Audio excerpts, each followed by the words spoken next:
ये एक्सरसाइज 5.4 का question number 2 है। The sum of the third and the seventh term of an AP is 6 and their product is 8। Find the sum of first 16 terms of the AP. आपको क्या दे रखा है यहाँ पर? Sum of the third and the seventh term. Third term और seventh term का sum कितना है? 6 है। तो यहाँ पर A3 plus A7 is equal to 6 दे रखा है। पहला कंडीशन आपको पता चल गया। And their product is 8। A3 और A7 का प्रोडक्ट 8 दे रखा है।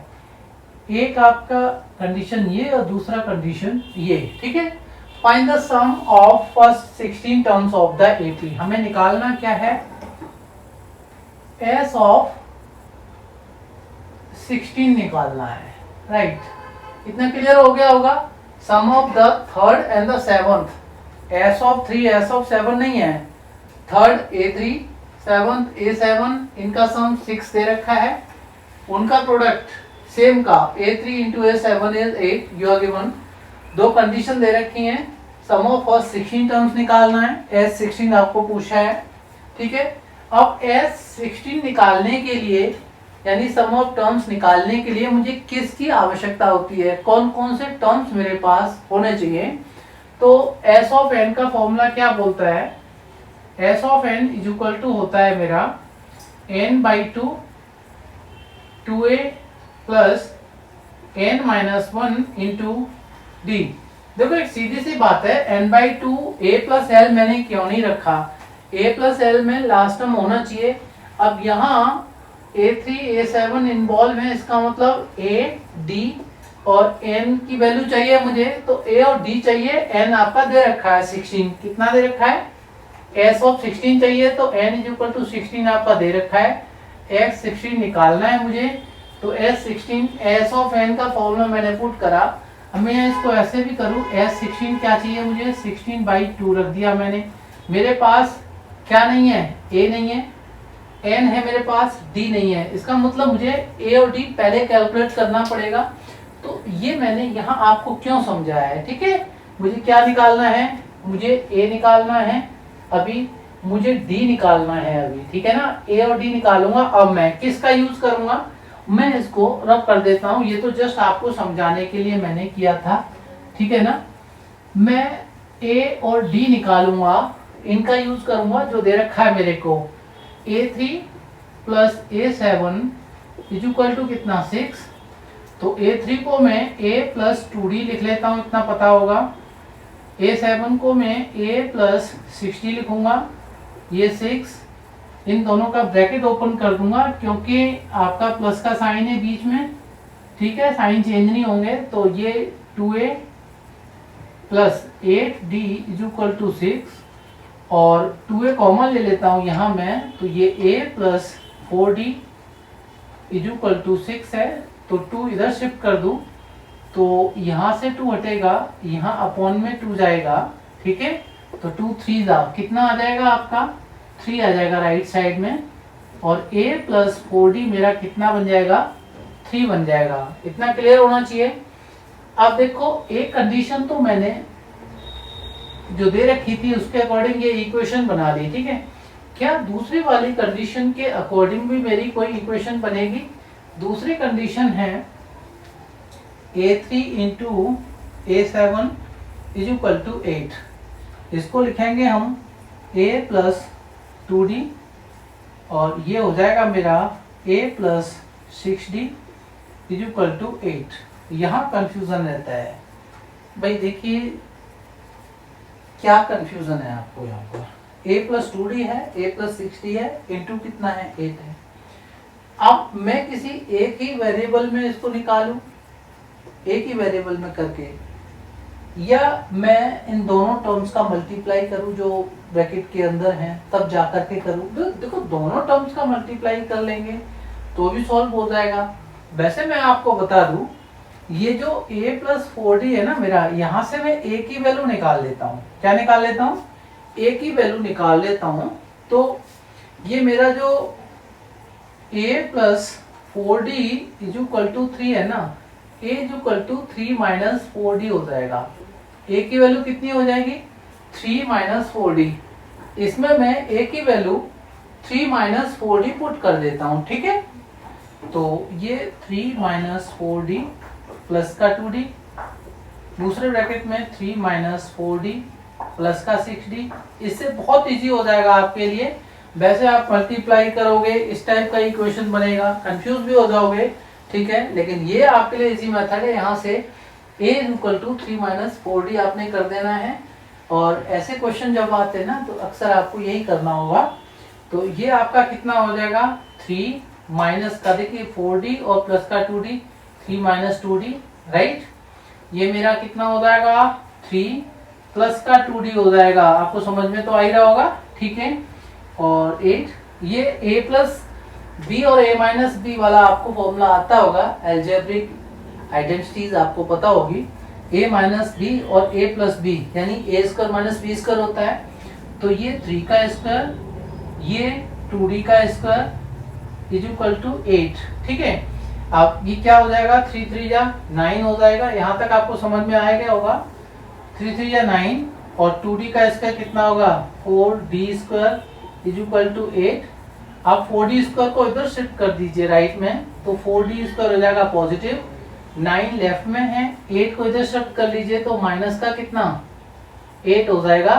तो ये 1 is equal to 4d square और d स्क्वायर कितना हो जाएगा 1/4, राइट। 4 इधर शिफ्ट हो गया डिनोमिनेटर में।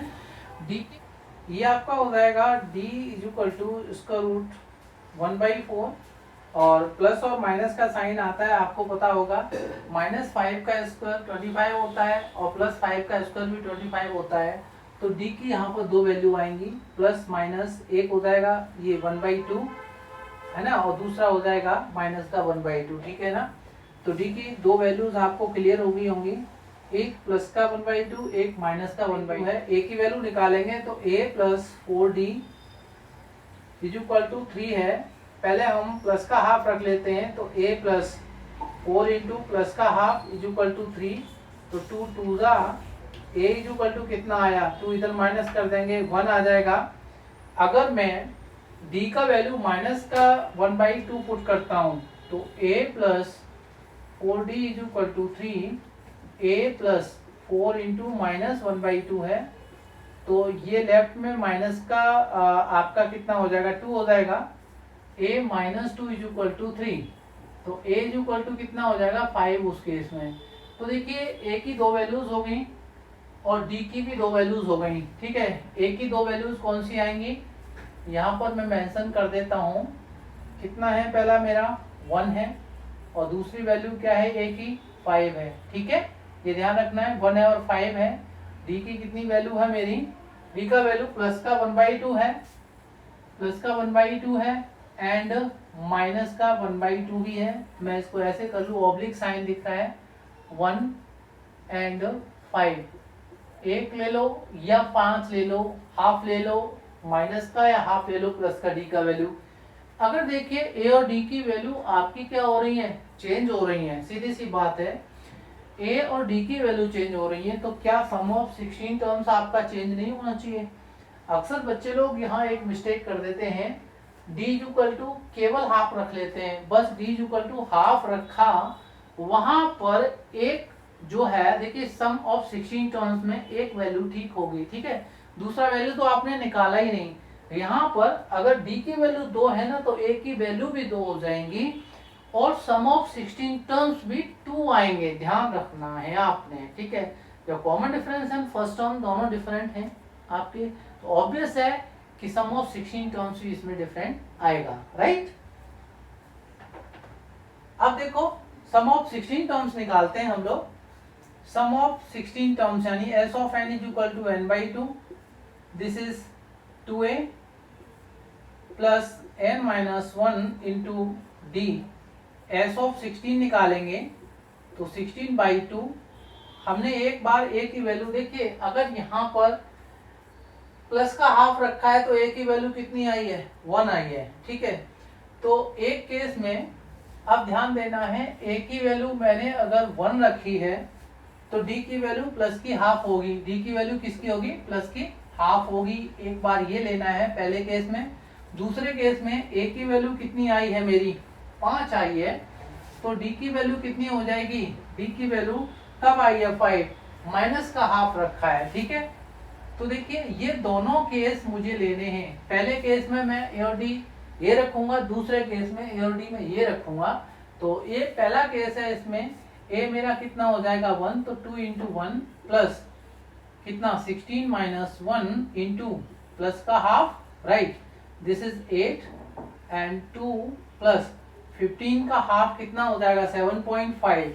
7.5 और ये 8 इंटू 9.5 मल्टीप्लाई करूंगा मैं, 8 5 जा 40, कैरी ओवर 4, 8 9 जा 72 एंड 4 76, ठीक है। तो ये मेरा 76 आ जाएगा एक केस में 16 टर्म्स की वैल्यू। याद रखना है आपने क्या करा रहा हूं मैं, ठीक है। अब दूसरे केस की बात करते हैं हम लोग। तो इस केस में s ऑफ 16 क्या हो जाएगा? 16 बाई 2, 2a, 2 इंटू a 5 हो जाएगा मेरा, प्लस कॉमन डिफरेंस -2 करके रखूंगा मैं, ठीक है, उतना क्लियर होना चाहिए आपको। तो -1/2 रख दिया मैंने। ये मेरा 8, 2 5 जा 10, ठीक है। अब ये मेरा प्लस का 15 है और ये माइनस का, तो माइनस का साइन आएगा और प्लस का 15 का माइनस हाफ टाइम कितना होता है? -7.5 हो जाएगा वो, राइट। ये 8 और ये मेरा 10 से माइनस करूंगा 7.5 को, तो 2.5, ठीक है। ये मेरा हो जाएगा 8 2 16, 8 5 40, ये हो जाएगा 20.0, यानी s ऑफ 16 दूसरे केस में मेरा 20 आएगा। तो एक आंसर मेरा जो होगा वो 20 हो जाएगा और दूसरा मेरा 76 हो जाएगा, ठीक है ना। ये दोनों ही मेरे आंसर हैं, ठीक। आप बोलेंगे दो आंसर कैसे हो सकते हैं? भाई कॉमन डिफरेंस और फर्स्ट टर्म अगर डिफरेंट हो सकते हैं तो मेरे दो आंसर क्यों नहीं हो सकते? हो सकते हैं ना, ठीक है। चलो पढ़े रहिएगा, कुछ सीखते रहेगा, ठीक है। वेरी वेल डन अगर आप यहाँ तक सीख सकते हैं और आपने सीखा है तो चलो, ऑल द बेस्ट।